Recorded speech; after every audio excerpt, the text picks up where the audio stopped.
വളരെ പ്രത്യേകതയാർന്ന ഒരു കാര്യമാണ്. നമ്മുടെ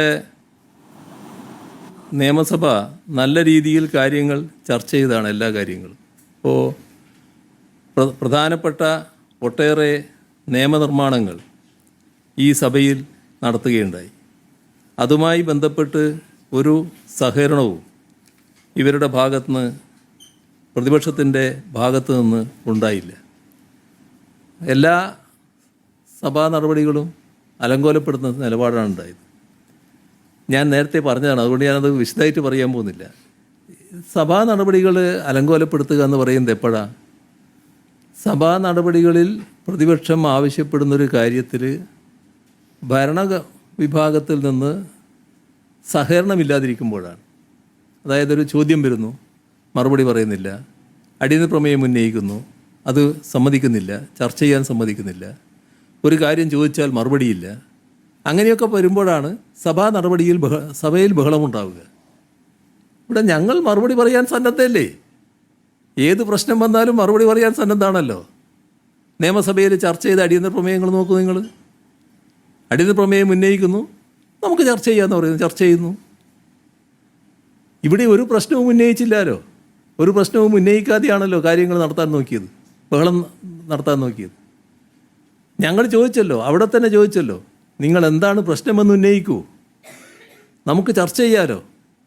ഇങ്ങനൊരു പ്രതിപക്ഷം എവിടെയെങ്കിലും ഉണ്ടായിട്ടുണ്ടോ?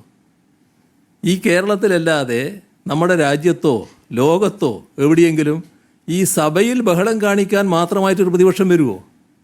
പ്രതിപക്ഷത്തിനൊരു ആവശ്യമുണ്ടാവും. ആ ആവശ്യത്തോട് ഗവൺമെൻറ് പ്രതികരിക്കുന്നില്ല, അപ്പോഴാണ് ബഹളം വരുന്നത്. ഇവിടെ എന്താണോ ആവശ്യം അത് നിങ്ങൾ ഉന്നയിക്കൂ, ഞങ്ങൾ മറുപടി പറയാൻ തയ്യാറാണ്.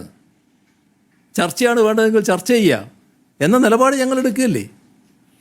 അപ്പോൾ അത്രമാത്രം പരിഹാസ്യമായ നിലയാണ് ഉണ്ടായത്. പിന്നെ അതിനെയൊക്കെ സഹായിക്കാനും പിന്താങ്ങാനും ഒക്കെ നിങ്ങൾ ചിലർ എന്ന് പറഞ്ഞാൽ നിങ്ങളുടെ സ്ഥാപനങ്ങൾ ചിലത് തയ്യാറുണ്ട് എന്നുള്ളത് കൊണ്ട് അവർക്കതൊരു ഹരമായിട്ട് വരുന്നുണ്ട്. അതേ കാണുള്ളൂ. ഇനി നമുക്ക് ഇവിടെ നിർത്താം.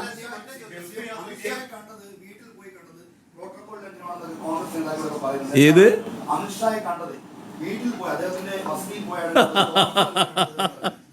അത് ഈ കാര്യങ്ങളെ പറ്റി ഒരു വിവരവുമില്ലാത്ത ഏതോ ഒരു മഹാവിദ്വാൻ പറഞ്ഞ കാര്യമാണ് കേട്ടോ.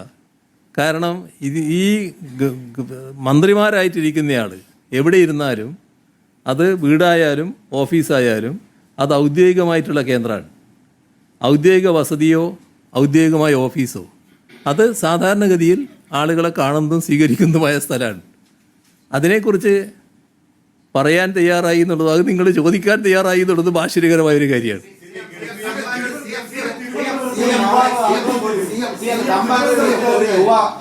എഞ്ചിനീയർ ആത്മഹത്യ ചെയ്തു, തമ്പാനൂർ ലോഡ്ജിൽ വെച്ച് ആത്മഹത്യ. അതിനായിട്ട് ഇൻസ്റ്റാഗ്രാം പോസ്റ്റിൽ വളരെ ഇതായിട്ടുള്ള എഴുതിയിട്ട് വെച്ചിരിക്കുന്നത്, RSSൽ ചെറുപ്പകാലം മുതൽ വർക്ക് ചെയ്ത ആളാണ്.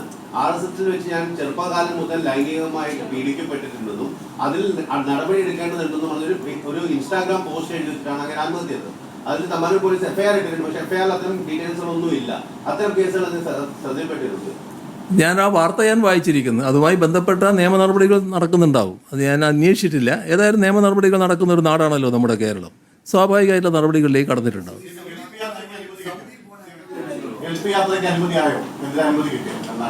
അനുമതി കിട്ടി.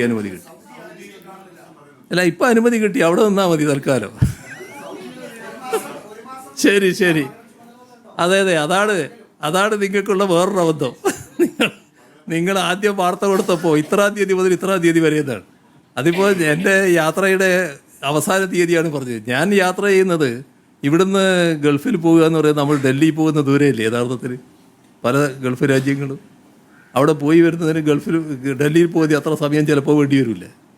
ആ കണക്കിന് അവിടുത്തെ പരിപാടി എന്ന് പറയുന്നത് വെള്ളിയാഴ്ച ആണ് പ്രധാനമായിട്ട് ലീവുള്ള ദിവസം. ശനിയാഴ്ചയും വരും, ചിലയിടത്ത് ശനിയും ഞായറും ഉണ്ട്. അപ്പോൾ ഒരാഴ്ച ഒരു സ്ഥലത്ത് പോവും, ഇങ്ങോട്ട് വരും, അടുത്ത ആഴ്ച മറ്റൊരു സ്ഥലത്ത് പോകും. അങ്ങനെയാണ് പരിപാടി.